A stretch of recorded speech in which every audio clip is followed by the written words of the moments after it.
एकीकडे अखेरचा निरोप देतानाचे मंत्रोच्चार सुरू आहेत, पण त्यापेक्षा कार्यकर्त्यांचा आवाज हा जास्त कानात घुमतोय की एकच वादा अजित दादा आणि दादा परत या.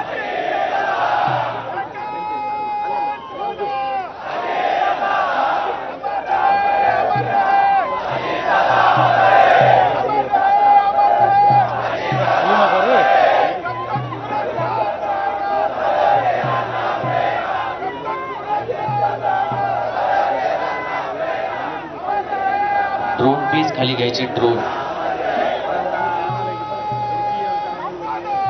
पोलीस विभागाची सूचना, ड्रोन खाली घ्या.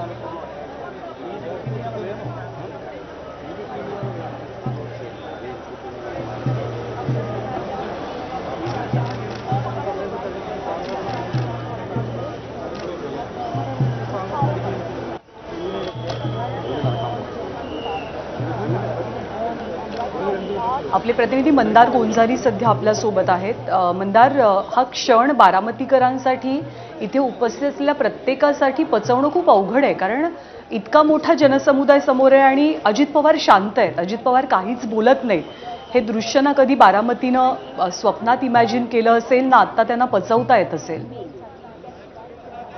बारामतीकरांनी अजित पवारांना 40 वर्ष प्रतिसाद दिला. अजित पवारांना जसे ते होते तसे स्वीकारलं, त्यांच्यावरती प्रेम केलं आणि त्याची परतफेड अजित पवारांनी कशी केली हे आपण बारामतीच्या बदललेल्या स्वरूपामध्ये पाहिलं. अजित पवारांनी शरद पवारांनी जी सुरुवात केली होती ती सुरुवात आणखी पुढे त्याचा विस्तार केला आणि हा करताना बारामतीकरांना सोबत घेतलं.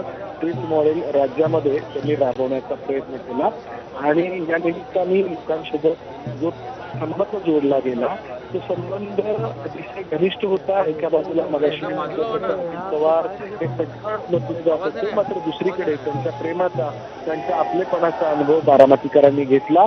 लोकांच्या आयुष्यातल्या समस्या, त्यांची त्रास हे अजित पवारांनी आपले मानले आणि ते सोडवले, ते सोडवण्याचा प्रयत्न केला आणि आज अजित पवार अशा परिस्थितीमध्ये या लोकांच्या समोर आहेत. अजित पवार निशब्द आहेत, अजित पवार बोलत नाही. ते अजित पवार बारामतीमध्ये सभा घेताना मस्करी करायचे, लोकांना हसवायचे, लोकांचा ताण हलका करायचे आणि बारामतीच्या विकासाचं धोरण बांधायचे.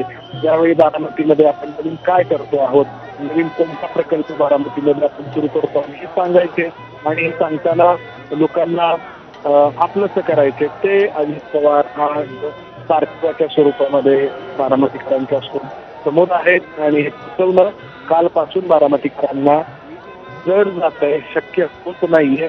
कारण अजित पवारांना अशा प्रकारे निरोप द्यावा लागेल हे कुणी कधी कल्पलेलं नव्हतं आणि ज्या पद्धतीनं कालपासून ही सगळी परिस्थिती अंगावरती कोसळलेली आहे त्यातून अधीरपणा या सगळ्यांना अनुभव आलेला आहे. काय बोलावं हे सुचत नाहीये, कसं रिॲक्ट हवं, कसं यावरती प्रतिक्रिया द्यावी हेही अनेकांना समजत नाहीये.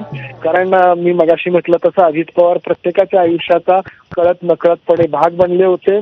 त्यांच्या आयुष्यामध्ये ज्या काही गोष्टी घडत होत्या बारामतीमध्ये राहत असताना त्या एका अर्थाने अजित पवारच घडवत होते, त्यांच्या समस्या सोडवत होते आणि यामुळं अजित पवारांची ही लोक अतिशय घट्ट आपुलकीने जोडली गेली होती. घरातला एखादा कुटुंबाचा सदस्य असावा अशा पद्धतीने अजित पवारांचे नातं होतं आणि हे नातं अशा प्रकारे संपुष्टात येते.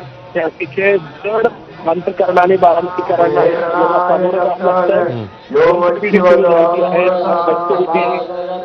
आहे.